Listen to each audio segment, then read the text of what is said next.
त्यांनी जी लोक कमवली ते त्यांच्या संपर्कात राहून त्यांचं काम करून किंवा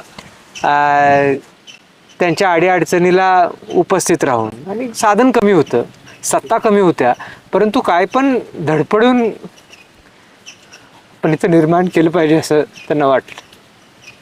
आता खरं तर तुम्ही भावुक होताना दिसते, कारण आजोबा हा मूळचा कणा होता तुमच्या कुटुंबाचा. अगदी त्यांच्यापासून तुमच्या वडिलांचा असेल, आमदार मानसिंगराव नाईक असतील, किंवा इव्हन तुमच्या आई असतील, तुमचं कुटुंब असेल, आणि आतापर्यंत तुम्ही अगदी त्यांची प्रेरणा घेऊन तुम्ही इथपर्यंत पोहोचताय. तुमच्या डोळ्यामध्ये अश्रू मला दिसत आहेत.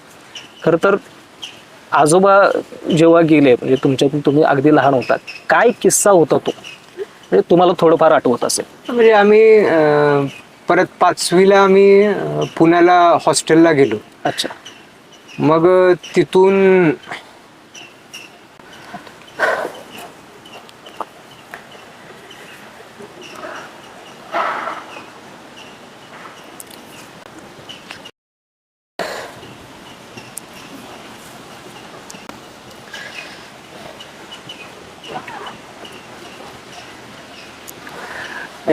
खरं तर आजोबा आणि नातवाचं प्रेम हे जगा वेगळं असतं, कारण आजोबाला प्रत्येक नातू हा आपला प्रिय असतो.